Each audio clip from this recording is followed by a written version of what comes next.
Hey, Spirit Field Army, how you guys doing today? It is October the 11th, Saturday. It's about 8:20, 8:25, and this is a great day for the Lord to come back. I tell you what, listening for that shofar sound daily is just another day to listen for it, huh? And exciting.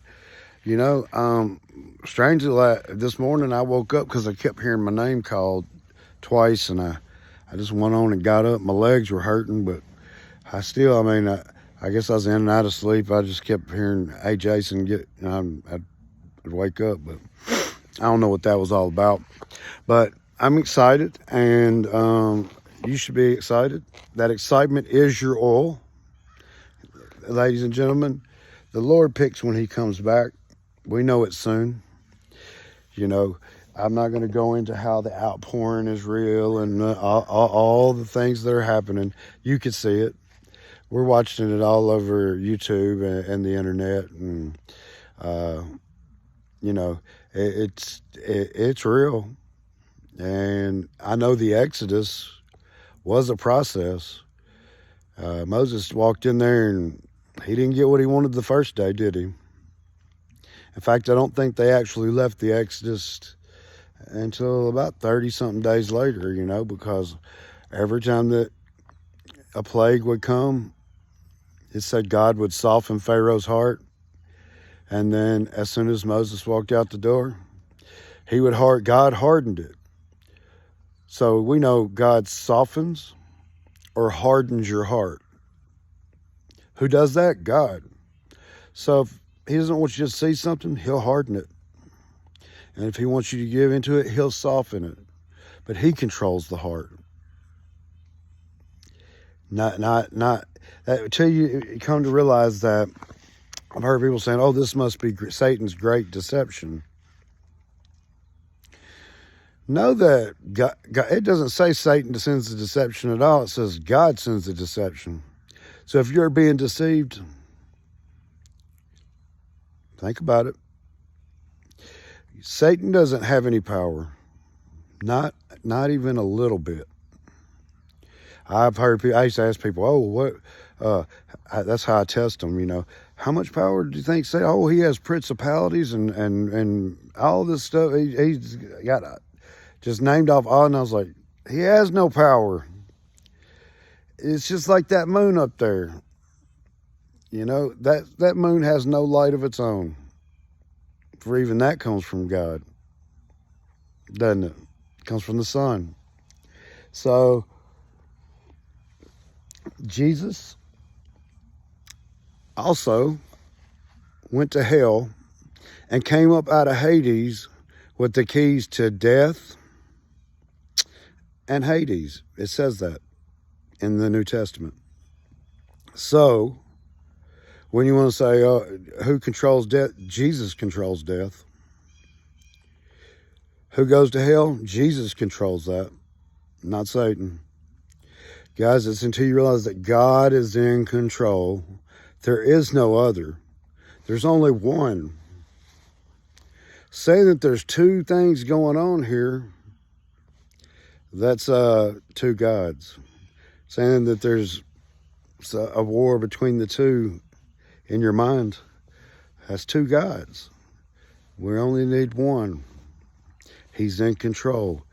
He either gives with his right hand or he takes away with his left. We know that story of Job. Satan appears before God.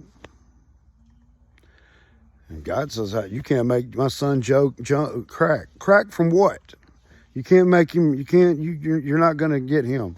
"Oh, surely if he loses everything, yeah, he'll give in." Well, then the story begins. And throughout the whole story, Job did nothing but talk to God. "Why are you mad at me? Did I do something? I'm sitting here, Lord, every day, in and out," while he was losing. It was nothing but him and God. It wasn't, "Oh, Satan's after me. God, save me. It wasn't that. "Lord, what did I do to make you mad? What have I done?" And by the end of it, Job gets everything back, and they say Job stayed good with God. How did he stay good with God? Because God was the only one. Nobody else was doing anything to him. And he never made him crack to say anybody was, or any other gods would be better, or any of that. Literally, that's how Job stayed good with God. And Satan disappears at the beginning of the story. So guys, just know that this thing that we got going on right now, and knowing that God, that all the rapture dreams and the visions and the that comes from God. Satan don't create your dreams. He doesn't create anything. You know how Satan gets any power? When we give him the credit for anything that God does. I want you to stay strong, guys, because Jesus is coming back soon. Can I tell you that day? Not for sure anything. I'm listening to other people. I enjoy listening to what they come up with. Can I tell you what hour? No. I'm listening for any hour. That makes every hour and every day exciting. Was I told a year? Yeah, I was. I was told this year. Well, let's put it this way. It was 2015 and the fall I was told 10 years. So if you translate that, that's 2025 in the fall. So that's where mine comes from. So guys, every day is exciting to me, and especially since we're so close. I don't know. I want to stay here, and I would love for you guys to, I can't wait to be there with you guys and hug all of you guys and say, look what a group that we pulled together right at the end to enjoy this great time together. Do you not, like, if you got to go to work or you have school or something like that, maybe you I don't know, do you not think, oh gosh, it could be this any second? Well, I've been like that for a while, and it was hard to work during them times of September 23rd and 24th, because I don't know. I mean, how do I know that, hey, this guy's not going to be exactly correct? I know the time and all that. You can go off what the Bible says, and I hear many people say. Let me tell you something. Many people say, there's many different interpretations, and there are. Because you know why? Wide is the road to destruction. Narrow is the way, and few find it. Think about that. So there is one true understanding, and then there's many different interpretations.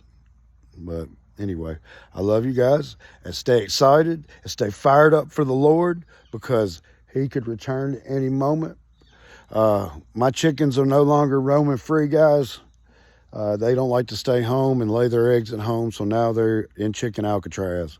So I love you guys, and I'll talk to you sometime later today. Rachel's putting together a good one, and me and Rachel will be on here later on to talk to you about it.